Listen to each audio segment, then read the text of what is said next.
I think if the companies that are smart in the way that they thoughtfully implement AI will have much more of a competitive advantage because they'll be playing to people's strengths and not bogging them down with lots of administration.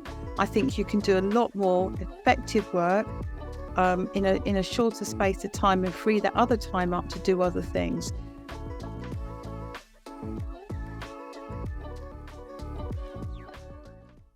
Hello, everyone, and welcome to another episode of the Recruiting Revolution. Today, we are joined by Tess Greener, all the way from United Kingdom, who is the CEO and founder of AI Capabilities Limited. Tess has been in the industry for over a decade now, and her expertise spans from aviation, banking to pharma. She's a speaker, author, podcaster, and is LinkedIn's top human resource and learning and development voices. Welcome to the show, Tess. Thank you for joining us on the podcast. Nice to meet you. Great. Before we jump into the specific part of the recruiting and the topics we're going to discuss, can you just start off and tell us about your amazing journey? Yeah, definitely. I think it came about really our amazing journey because of my background in HR and technology. So for many years, I worked all over the globe with many large organisations and small organisations in HR and in a technology background. I was involved in the beginning of e-learning, and I actually founded a company then that sold e-learning on an open platform.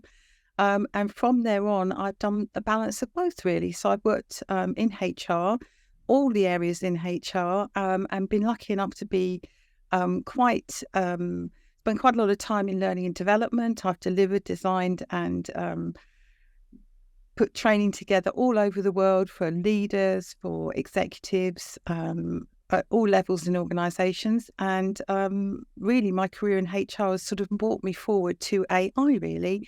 And having a really good network of friends who work in HR as well has enabled us to start to focus a lot more on AI. And as we have quite a good technical background, it's enabled us to look at it more closely and see where it will benefit HR people. And having come from that background, I can see quite quickly where the processes could benefit from AI. And the reason that we've looked at it more is that there's so many people selling AI solutions at the moment. We wanted to be able to test those out and sort of help companies and people that I know in the industry to understand AI a bit better and to enable them to understand where the gaps are and to work with IT to help them to identify where possible solutions could work, really. That is amazing. Also about your the company that you formed is AI Capabilities Limited. Can you tell us more about the company and the mission of the company and what made you start the company? Yes, really the mission of the company is really to make sure that HR really gets the benefit of AI. We blend a mixture of helping people to look at what they don't want to automate first to what they do want to automate. So our passion is around helping people within the HR community who don't have time to look at all the AI solutions and to help them to identify what a possible solution could be. And in amongst that, we also help with things like change, HR transformation and development, which are areas that we've all worked in the team for a number of years. So we've got a lot of expertise together that we can bring instantly to an organisation.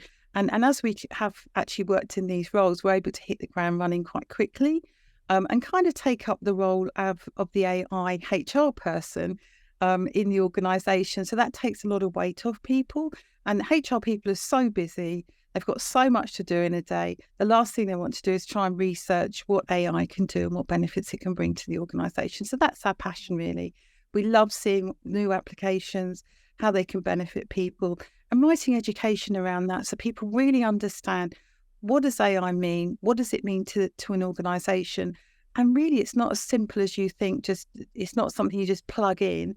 There's a lot of detail around the gaps that you have, how you bring it into the organisation, how you implement it, how you work with IT, how people can benefit from the solution, how we pilot it. So all those things we really work with people to understand that in a lot more detail. Got it.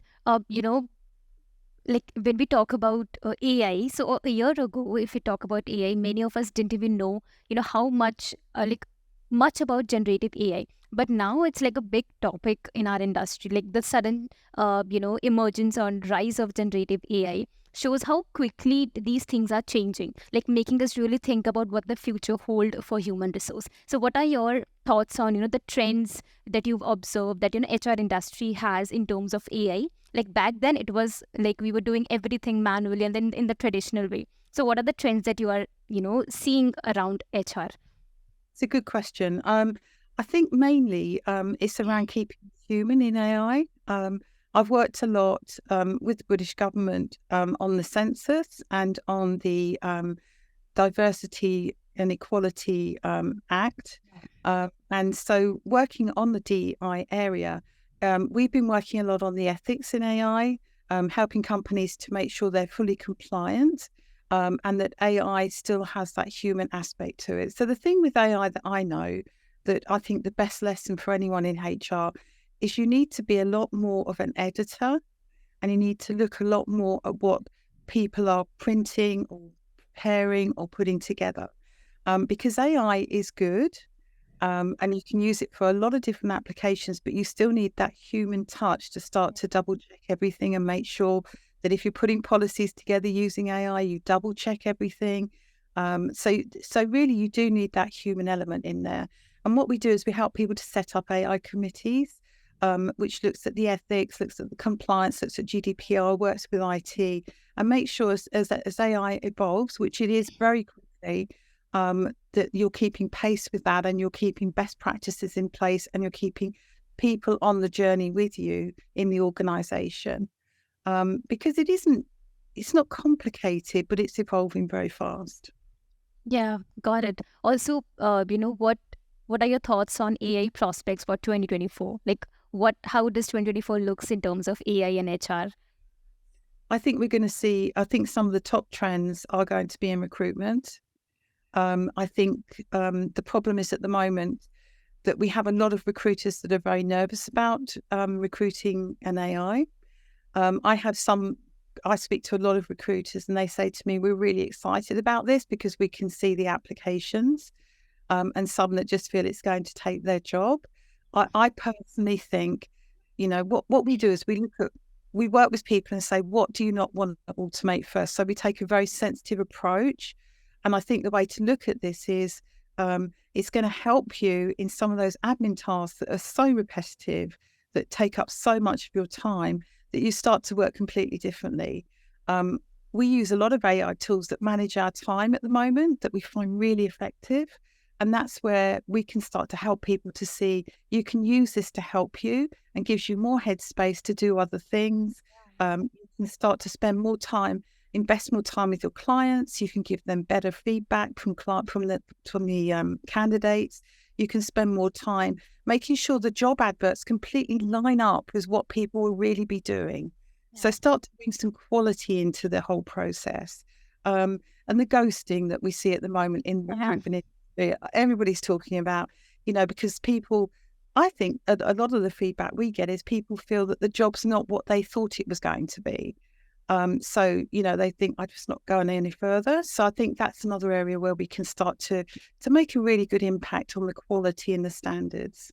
Yeah, I think AI is all about how we can make our processes easy and automated and give our time to what is the priority. Like the priority. Yeah. Yeah. I don't think the AI can replace humans. I don't think so. Yeah. Well, I don't think at the moment Yeah. it would. Yeah. I think the thing with humans is we're very unpredictable, which is what I say to a lot of people who are nervous about AI. We're very unpredictable. And that's not something you can teach a system. We're working from big data sets. We're putting in at the moment, and it's able to regurgitate a lot of information. But in the future, it will become more thinking. So that's going to be when we need to be much more on top of what's happening. But, the biggest thing I say to people is learn about it, understand it, don't fear it, embrace it, and then you'll realize, just try out a few things. We put together for clients a sandbox so they can try out a few different things and see what works best for them, and how they could then scale that up. and we help them put together a 4 or 5 year roadmap to look how that would scale up in the future. So I think it starts small and then it definitely grow as you go along, really. Yeah. So, as per you, like, what are some of the top tools that, you love in terms of AI in recruiting? I love some of the work on learning and development. Personally, I've designed a lot of training in the past. Some of it's still running to this day, a lot of leadership training. And I always liked my training to be academically sound. And I love the fact that with AI, you can do a lot more research, a lot quicker. It can be it can be in your own voice, it can be in your own standards. It's just fabulous. It just opens up a whole new world. And, when I used to be interviewed for director roles in learning, I was always asked, do you like designing or do you like delivering? Well, I think if you're quite weak on the designing side, this is going to be a real benefit. And if you love delivering, this is going to give you all of the tools that you need to really deliver something so different and exciting, visually and with audio, that is going to take us up to a whole new level, really. Got it. That is fantastic. Also, you talked about the cultural part in the organization. Can you tell us more about how AI can help build a culture, or majorly how it can build a culture in a small team, majorly, because nowadays, startups are really booming in this era. So, what Yeah. are your some tips on AI on culture? I think there's a couple of things, really. I mean, we do a lot of team building, but we use psychometric Hogan for that. So that's something that we work with, because that helps see the personality side of it. But I think really you can use AI in performance management. So you can start to see how you can see trends in productivity and in development. You can use it, I think, much more as a tool to help individual development, and move people much faster along the learning curve. Got it. Also, you talked about D&I practices. How can AI contribute in improving the diversity and inclusion practices? Are there any examples that you can give? Yeah, I think a really good example is a lot of organisations I've gone into don't have a DEI strategy. So really they're starting from no blueprint. I think you can use your AI tool to do that. I think you can start with a blueprint. You can monitor that, all the activities that you're going to have around that. We normally put pillars together around all the different diversity areas. And then we have sponsors sponsoring that. We can monitor how that's delivered. And then I believe the exciting thing with AI is setting up a community, and being really strong with that community and inviting everybody into it, internally and externally as well. So you can have a really good discussions going, raising awareness, and a really good online community where you've got people working together. Got it. Post COVID, we've seen a lot of workplace changes and trends that have been emerging, apart from AI, of course. So, what are your, what with this, workplace trend has emerged a lot, so significantly influencing HR and recruitment practices as well. So, what is the trend? Like, what are the trends that you've seen are like amazingly, booming, and it will still continue, apart from remote working, of course. Yeah, or hybrid working. Hybrid working, yeah. Um, I think a couple of things in HR that I've seen a lot is mergers and acquisitions. There's been a lot of small organisations that are growing very quickly. So there's a lot of scale up at the moment. I see that as being a big trend going forward. From a technology background, I think that's critical, because I think as things are moving so fast, people need to understand how to manage scale up. And having run an SME, I understand that things move very fast. People need to be very adaptable, very resilient. So we're seeing a lot of that, a lot of scale up at the moment. I think that's one of the biggest trends I see in the marketplace, to be fair, at the moment. Got The it. usual stuff still there: leadership development, DEI, um, but mergers and acquisitions is the one that we seem to spend a lot of time on at the moment. Got it. So, apart from AI, we've seen that there are tons of tools in the industry, like for recruiters and in HR. So do you think that AI is just an addition to all those exciting tools that we have? Like we already are using a lot of tools, like HRs are actually using a lot of tools. Do you think that these tools can be replaced by AI, or is just like an addition? AI is just an addition to the tools. Yeah, I think you hit the nail on the head. Where I see it going is AI needs to be able to pull these tools together, Okay. so that you're able to. What we're certainly working on at the moment is we look at lots of different tools and we try and offer that as a whole sort of turnkey solution, if you like. I think small organisations will link together to provide a much more turnkey solutions for companies, because you've already got the legacy, like Oracle or whatever they're using in place at the moment. So you need to find solutions which can actually work within that framework. So AI is more of an add-on at the moment, depending on what systems you have and what you're trying to achieve, really, and what sort of organisation you're running. I mean, in a satellite firm, you've got all sorts of things and use AI. So, it depends on which area you're focused on. But most people use success factors, or, I think success factors is probably the one I see the most of. Got it. Also, the tools that we are using, the recruiters and HRs are using, are kind of, they are pricey. Sometimes Yeah. they're also costly. But do you think that the startups who are coming into the business, they don't really have, much of them does not have that much of fundings. So maybe they can use AI, those free tools, rather than using the expensive pricey tools, which are really made for MNCs and the big organizations. I don't know for how long AI will be free, like the free version. I mean, it still works, but yeah, I don't know. Maybe. Depends. I mean, if you use the 3 version, as you said, that's free, but the next version up's, I think, £16 a month or something, which still isn't a lot, really, considering what some of the other things cost. I agree with you. When I've run SMEs, I've called in favours. I've talked to friends in the industry, and we've worked on a very small budget to grow an organisation. So I think AI can do that perfectly.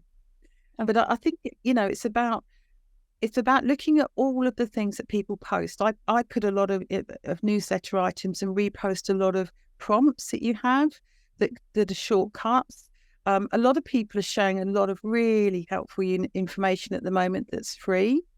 And I see that changing in the future. People will have subscriptions and they'll be making you pay for it. So this is the time at this point to grab all the information you can, get a really good understanding of AI, play around with it, and start to use those applications where you can in your company to make it successful, really. Got it. Do you also think that, AI is a threat to all the tools, the recruitment tools that, are in the market? Well, many years ago, I had a company that sold e-learning, and e-learning was going to replace all the trainers in the world, and nobody was going to have any jobs anymore. Everybody was really worried about it. This is the same sort of thing. It's going to be as bad as people want it to be. Jobs are always changing. Jobs are always in flux, and people know that, and people know how to work their way through that.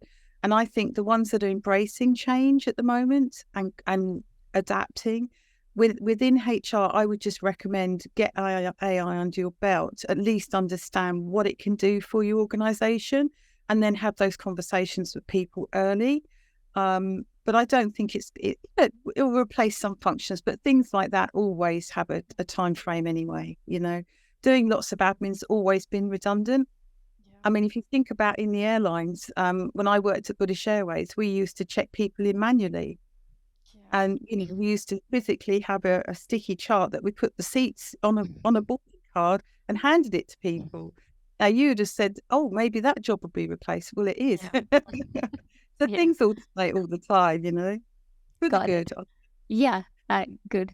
Also, when coming to our end of the conversation, what do you envision as the future of AI in HR, and how do you see it evolving in the years ahead?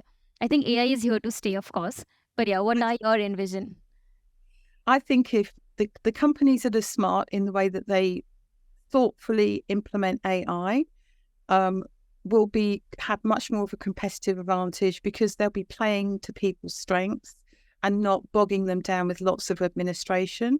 I think you can do a lot more effective work in a shorter space of time and free that other time up to do other things. And I think endless meetings, I think will be another thing that AI will be a benefit to, because we'll actually communicate in a much more effective way than we have been. So I think it's here to stay, and I think it's here to make life a lot easier for everybody. And I certainly feel really excited about the future with it. It's definitely going to be a lot of fun for everyone. That is amazing. So yeah, Tessa, that was all the questions that I had. And yeah, thank you so much for being the part of the podcast. My pleasure. And it's lovely to chat with you. Thank you, Tessa. Bye-bye.